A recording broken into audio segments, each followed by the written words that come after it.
Gatai, Kanzen, Putro Toys. Selamat pagi, siang, sore, malam, selamat datang di Putro Toys. Nah, balik lagi ke Mini Talk sama Sentai King Oger episode ke-12 kali ini, yaitu debut dari Spider Kumonos. Nah, setelah di episode ke-11 kemarin, debut pertama kali si Jeremy Brasiernya nih.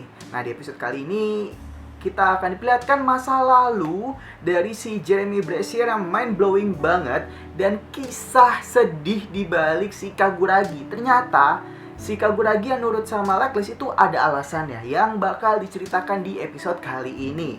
Jadi langsung aja kita masuk ke pembahasannya. Di episode ke-12 kali ini dibuka dengan kelima King Oger yang mengejar Jeremy dan menginginkan Sugoshin kembali. Tapi si Himeno ini langsung ditembak jaring laba-laba sama si Jeremy biar nggak berisik. Dan bisa-bisanya si Jeremy yang mengaku raja yang mengendalikan segalanya itu menyuruh diam pas dia lagi cerita. Ya memang ini agak kesel sih kalau semisal kita lagi cerita tapi malah pada berisik gitu kan. Nah, Kaguragi tiba-tiba muncul dan mengingat tentang legenda kemunculan Bagnarak 2000 tahun yang akan datang. Dan langsung diakui itu ramalan tentang Jeremy yang membuat semuanya berpikir kalau Jeremy ini Bagnarak gitu. Kemudian dimulailah opening. Nah, setelah opening, semua raja ini nggak percaya kalau Jeremy ini hidupnya udah 2000 tahun. Yang akhirnya dibawa oleh Rita ke Gokan untuk diadili atas tuduhan percobaan penculikan jenazahnya si Jira itu di episode sebelumnya dan sumpah palsunya. Sesampainya di Gokan, Jeremy langsung bercerita ngalor ngidul yang bikin semuanya ngantuk dan tetap aja dinyatakan bersalah sama Rita. Ini lucu sih, udah ngomong kesana kesini tapi tetap dituntut salah karena Ritanya juga udah bete ngedengerin ceritanya. Tapi karena ini, Jeremy langsung mengungkapkan kalau dia yang menyembunyikan kristal God Sasori di Gokan dan meninggalkan petunjuknya. Nah, Rita langsung menyuruh Morphonia untuk menyiapkan badai petir yang kayaknya ini hukuman terberat gitu deh. Kita berpindah ke Shugodam. Di sini Kaguragi dengan Lackless lagi membahas si Jeremy ini. Di sini kita tahu ternyata alasan Kaguragi nurut sama Lackless karena adiknya yang bernama Suzune yang kayaknya sih ini disandra sama Lackless. Entah alasannya apa yang bikin Kaguragi makin geram juga. Nah, ini kayaknya makin hilang kesabaran si Nah, ini yang bikin makin hilang kesabarannya si Kaguragi. Makin gila sih ini si Lackless. Pantesan aja Kaguragi tuh bener-bener nurut banget sama si Lackless. Ternyata inilah jawabannya. Kita berpindah ke Engko Sopa yang sudah membuat mesin pendeteksi kebohongan yang langsung dicoba oleh Jira. Si Jira yang ngaku raja kejahatan langsung kesambar petir karena dia itu berbohong. Ini sumpah lucu banget sih pas dia kesambar petir kayak akulah raja kejahatan, gitu. Bisa-bisanya kepikirin bikin scene ini gitu loh. Karena uji coba selesai, langsunglah dicoba ke si Jeremy. Tapi dari semua jawaban Jeremy, dia tidak terbukti bohong yang membuat Gusto berpikir mesinnya rusak dan langsung dicoba sama si Shiokara yang lagi-lagi kesambar petir. Sampai pingsan loh ini si Jira dan Shiokara ini, kasihan deh. Jeremy menyanggung tentang si Ginchan yang ternyata adalah guru dari Gusto dan murid dari si Jeremy ini. Kemudian Sebastian datang untuk menculik Jeremy. Tapi ada yang aneh, ini kenapa yang cewek posenya kayak Spider-Man ya?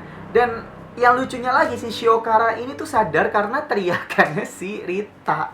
Bener-bener gitu teriakan langsung bangun. Ini kayaknya ada divisi khusus humor sih ini karena humornya itu pas dan gak cringe dan gak overuse juga gitu.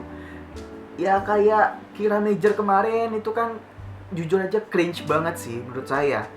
Nah, kita berpindah ke Ishabana. Himeno terus meminta Sasori untuk dikembalikan, yang akhirnya dikembalikan oleh Jeremy. Tiba-tiba Rita datang untuk menanyakan identitas asli dari Jeremy karena sering terlihat di setiap beberapa dekade atau setiap 100 tahun. Nah, Kaguragi datang dan langsung menuduh Jeremy sebagai tangan kanan Bagnarak karena dia melihat Desnarak setelah ledakan. Dan Kaguragi ini mengaku kalau dia tuh nggak pernah berbohong.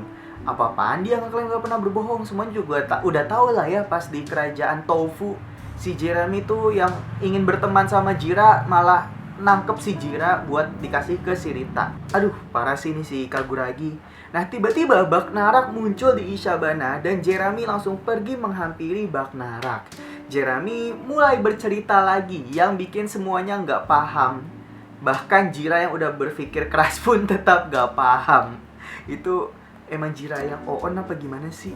Ya, tapi emang saya juga nggak paham sih sama ceritanya. Terlalu kesana kemari gitu loh. Kemudian Jeremy langsung membuka buku legendanya dan ternyata ada info yang hilang. Yang ternyata ada Raja ke-6 yang dihapus dari sejarah akibat dosa besar si Raja ke-6-nya ini. Ternyata Raja ke-6 ini menikah dengan Bagnarak yang bermotif laba-laba. Yang sebenarnya ini tuh udah dilarang banget sama suku manusia maupun suku Bagnaraknya. Kok bisa ya si Raja ke-6 ini naksir sama Bagnarak yang ya kayak gitu loh bentukannya. Nah, ketika si Jeremy lahir, kekuatan Raja ke-6 ini langsung disegel yang menjadi topeng. Sesuai dengan teori saya di episode kemarin. Kekuatannya disegel aja bisa sekuat itu ya. Bisa kayak ngeginiin aja si prajuritnya Shugodam langsung berhenti gitu, langsung diem. Terus dengan seret gitu doang bisa nerbangin si peti. Bahkan Desnarak bisa diberhentikan dengan mudah kayak gitu. Wah, ini karakter yang overpower sih si Jeremy ini kayaknya. Nah, ternyata ada alasan kenapa Jeremy tuh memakai sarung tangan sebelah. Kok tarung sangan sih?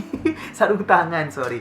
Nah, ternyata sebelah tangannya ini dia kena gennya Bagnarak. Jadi tangan kanannya itu tangan Bagnarak itu, tangan monster, bukan tangan manusia. Tapi dia tetap mengaku kalau dia ini bukan manusia maupun bukan Bagnarak. Jeremy ingin merangkul dan mengatur dunia untuk menghidupkan orang-orang yang hidup seperti Jeremy ini, yang kayak menikah tapi dilarang gitulah sama kedua sukunya gitu. Nah, kelima raja ini kesel kenapa si Jeremy ini gak bilang dari awal, malah ngedongeng yang gak dipahamin gitu. Dengan ini resmi bergabunglah Jeremy sebagai pahlawan ke-6 atau Six Ranger-nya. Tiba-tiba Desnarak datang yang langsung dihadapin sama Jeremy yang berubah menjadi Spider Kumonos yang kita tunggu selama ini. Perubahannya ini berkelas banget sih, elegan gitu. Kostumnya dan gaya bertarungnya juga keren banget. Nah, untuk gaya bertarungnya ini dia pakai metode lincah gitu lah. Kok metode sih? Ya pokoknya gaya bertarungnya lincah kayak gitu deh. Bahkan finishernya pun ini lagi-lagi bisa membuat si Desnarak diem kayak gitu. Terus bisa ngeluarin jaring dari belakang juga dan bisa menggunakan poison atau racun yang kayaknya ini lebih berbahaya daripada si God Sasori. Atau jangan-jangan ini memang racunnya God Sasori kali ya? Karena kan kristal Sasori dimasukin ke dalam pistolnya itu kan. Iya, kita nggak tahu. Dan setelah finisher ini meledaklah si Desnarak. Yang kayaknya si Desnarak ini masih belum mati, jadi dia masih bisa kabur gitu. Lalu selesailah episode ke-12 kali ini, guys. Nah, preview untuk episode ke-13 minggu depan, Jeremy bertemu dengan Luckless sekaligus dengan Desnarak, dan tiba-tiba dia bertarung ngelawan Gusto dan Jira. Ini kenapa tiba-tiba jadi ngelawan si Gusto dan Jira kayak gini? Dan ini deh yang kita tunggu-tunggu, Tarantula naik yang masih dalam metode hewannya. Semoga aja minggu depan udah berubah jadi jadi mode humanoidnya. Karena untuk bocoran DX-nya di Instagram Putro Toys, nah kalian bisa lihat di Instagram Putro Toys, untuk bocoran DX-nya itu bener-bener keren banget. Dan si bagian ekor bulat si laba-labanya ini, tarantulanya ini, dia jadi pistol gitu, jadi tembakan. Dan kita juga bisa lihat helm. Nah, ini saya nggak tahu apakah ini helm untuk super gatai dengan si King Oger atau ultimate gatai dengan semuanya, semua mekanya itu. Yang total kalau nggak salah ada 20 gitu. Dan jadi rekor terbanyak, mecha penggabungan terbanyak 20 mecha coy. Ya meskipun si Gatento itu sama Gaten kayaknya nggak perlu dihitung sih, karena jujur aja kurang berfungsi ya. Kalau Gatento masih oke lah, biar nambah estetika gitu. Gaten buat apa coy? Terus si Gat Kumo juga ya, untuk Gat Kumo yang atas masih berfungsi jadi dada untuk menempel si Gat batas sih. Cuman yang bawah buat apa? Nambah estetika doang. Kenapa nggak didesain dari awal si Gat Kuagatanya tuh lebih bagus gitu? Ya udahlah ya. Oke, jadi gimana pendapat kalian tentang episode ke-12 kali ini? Tulis aja di kolom komentar ya. Buat episode ke-12 kali ini saya kasih nilai 8,8/10 karena kita dikasih tahu latar belakang dari si Jeremy Brasier ini, dan mulai dikulik dikit demi sedikit si Kaguragi yang alasannya kenapa dia itu nurut sama Luckless gitu. Ini kan udah kelihatan. Mungkin nanti kita bakal diperlihatkan lagi si adiknya Kaguragi ini.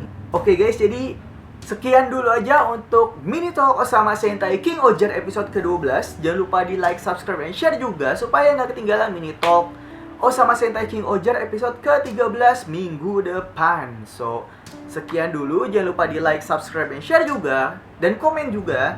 Kurang lebihnya mohon maaf. Oh iya, sebelum ditutup, saya mau ngebahas satu nih. Jujur aja, setelah kasusnya Agan Reza yang YouTube-nya itu pengen dihapus sama AI YouTube-nya itu, jujur saya jadi ragu buat ngelanjutin segmen Mini Talk ini karena takutnya kena strike copyright juga. Jadi menurut kalian gimana nih? Apakah mau dilanjutkan untuk si Mini Talk ini atau nggak usah?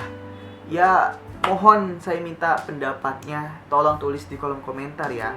Karena jujur saya takut, tapi di sisi lain ini menguntungkan saya juga karena lebih mengirit review mainan yang lainnya gitu. Ya, pokoknya saya minta pendapat kalian lah ya. Yaudah, sekali lagi kurang lebihnya mohon maaf. Selamat pagi, siang, sore, malam. Dadah!